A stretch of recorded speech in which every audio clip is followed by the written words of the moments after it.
ಎಷ್ಟೊಂದು ಕ್ಯಾರೆಕ್ಟರ್ಸಲ್ಲಿ ಎಷ್ಟು ಚೆನ್ನಾಗಿ ಕನೆಕ್ಟ್ ಆಗುತ್ತೆ ಅಂದರೆ ಸಿನಿಮಾ ನೋಡ್ತಾ ನಂಗೆ ಎಷ್ಟೊಂದು ಕಡೆ ಕಣ್ಣೀರೇ ಬಂದ್ಬಿಟ್ಟು ಡಿ ಬಾಸ್ಗಿರೋ ಕ್ರೇಜ್ ಐ ಥಿಂಕ್ ಅದು ಹೇಳೋದೇ ಬೇಡ ಎಲ್ಲರಿಗೂ ಗೊತ್ತು ಆ್ಯಂಡ್ ಎಷ್ಟು ಚೆಂದ ಮಾಡಿದ್ದಾರೆ.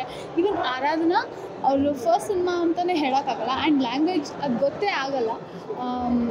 ಸುಧೀರ್ ಸರ್ ಅಂತೂ ತುಂಬ ಅಳಿಸಿದ್ದಾರೆ ಆ್ಯಂಡ್ ಕ್ಯಾರೆಕ್ಟರ್ಸ್ನ ನಮ್ಮ ಜೊತೆನೇ ಟ್ರಾವೆಲ್ ಮಾಡಿಸ್ತಾರೆ ಆ್ಯಂಡ್ ನಾವು ಆ ಕ್ಯಾರೆಕ್ಟರ್ ಜೊತೆ ಕನೆಕ್ಟ್ ಆಗೋ ಥರ ಮಾಡ್ತಾರೆ.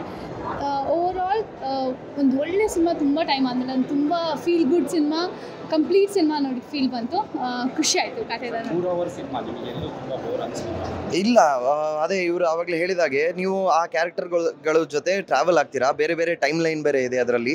ಸೊ ಸಡನ್ನಾಗಿ ಪ್ರೆಸೆಂಟಿಗೆ ಬರುತ್ತೆ, ಪಾಸ್ಟ್ಗೆ ಹೋಗುತ್ತೆ ಆ್ಯಂಡ್ ಆ ಥರ ಕತೆಗಳು ಮಿಕ್ಸ್ ಆ್ಯಂಡ್ ಟ್ರಾವೆಲ್ ಆಗುತ್ತೆ. ಸೊ ಆದ ಕಾರಣ ಎಲ್ಲೂ ಬೋರ್ ಆಗಲಿಲ್ಲ. ನನಗೆ ತುಂಬ ಇಮೋಷನಲ್ ಅಂತ ಅನಿಸಿದ್ದು ದರ್ಶನ್ ಸರ್ ಹಿಂದೆ ನಿಂತ್ಕೊಂಡು ಇವರಿಗೆ ಡಬ್ ಮಾಡ್ತಾರಲ್ಲ, ಅದು ಸೀನಲ್ಲಿ ಅವರಿಗೆ ಚೆಂಗ್ಲು ಅವರಿಗೆ ಒಂದು ಚಪ್ಪಾಳೆ ಬರುತ್ತೆ, ಅವ್ರಿಗೊಂದು ಆಗುವಂಥ ಖುಷಿ ಅದು ನನಗೆ. ಹೌದಾ, ಸರಿ, ಸಾರಿ, ಏನೋ ಹೇಳ್ಬಿಟ್ಟಿದ್ದೀನಿ. ಅದು ನಂಗೆ ತುಂಬ ಇಷ್ಟ ಆಯಿತು. ನನಗೆ ಎಸ್ಪೆಷಲಿ ಡೈಲಾಗ್ಸ್ ಮತ್ತು ಫೈಟ್ಸ್, ಯಾಕಂದರೆ ಯಾವ ಫೈಟ್ಸು ನಾರ್ಮಲ್ ಆಗಿಲ್ಲ, ಏನೋ ಒಂದು ಚಾಲೆಂಜ್ ಇದೆ ಅದರಲ್ಲಿ. ಎಲ್ಲ ಎರಡು ಕೈ ಎರಡು ಕಾಲು ಯೂಸ್ ಮಾಡ್ತಾರೆ, ಅದು ಅಲ್ಲದೆ ಎಲ್ಲ ಎಲ್ಲ ಫೈಟ್ಸ್ಗಳು. ಸೊ ಪ್ರತಿಯೊಂದು ಫೈಟ್ಸು ಯುನೀಕ್ ಆಗಿದೆ ಆ್ಯಂಡ್ ಡೈಲಾಗ್ಸ್ ಒಂದು ಸಕ್ಕತ್ತಾಗಿದೆ. ಸುರಿಸ್ಬೇಕು, ಜೋಲ್ ಸುರಿಸ್ಬಾರ್ದು. ನನಗೆ ಫೇವ್ರೆಟ್ ಡೈಲಾಗ್ಸ್ ಸಕ್ಕತ್ತಾಗಿತ್ತು. ಐ ಥಿಂಕ್ ಡೈಲಾಗ್ಸ್, BGMಗಳು, everything about the cinema amazing. Everything reflects of D boss. ಹೌದು, ಸಕ್ಕತ್ತಾಗಿದೆ. ವಯಸ್ಸಾಗಿರೋ ಅವರೇ ಡೈಲಾಗ್ ಹೇಳ್ದಂಗೆ ಅದು ಬರೀ ಅವ್ರದ್ದು ನತ್ತಿಗೆ ಮಾತ್ರ ವಯಸ್ಸಾಗಿರುತ್ತೆ, ಅವ್ರಿಗೆ ಆ ಎನರ್ಜಿ ಹಂಗೆ ಇರುತ್ತೆ. ಅವ್ರ ವಯಸ್ಸಾಗ್ಲಿ ಆಗದೆ ಇರಲಿ, ಐ ಥಿಂಕ್ ನೆತ್ತಿಗೆ ಮಾತ್ರ, ನೆತ್ತರಿಗೆ ಅಲ್ಲ ಅಂತ. Complete justice.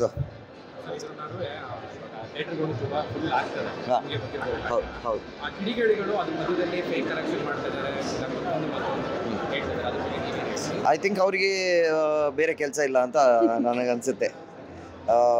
ಸೊ ಎಲ್ಲಿ ಹೋದ್ರೂ ಒಳ್ಳೆಯದು ಅಂತ ಇರ್ಬೇಕಾದ್ರೆ ಒಂದೆರಡು ಈ ಥರ ಇರುತ್ತೆ. ಸೊ ಅದು I think we shouldn't ignore ಮಾಡಬೇಕು ಅದನ್ನು. ಅದಕ್ಕೆ ನಾವು ಅಟೆನ್ಷನ್ ಕೊಟ್ಟರೆ ಮಾತ್ರ ಅದು ದೊಡ್ಡದಾಗುವಂಥದ್ದು ಆಗ್ತಾ ಇರುತ್ತೆ.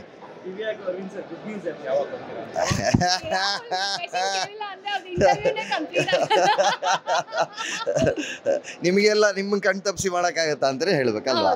ನಾವು ನಿಮ್ಮದು ಸ್ಟ್ಯಾಂಡರ್ಡ್ ಕ್ವೆಶನ್ಗೆ ಸ್ಟ್ಯಾಂಡರ್ಡ್ ಆನ್ಸರ್ ಒಂದು ಮಾಡ್ಕೊಂಡ್ಬಿಡ್ತೀವಿ ಇವಾಗ. Yes, thank you.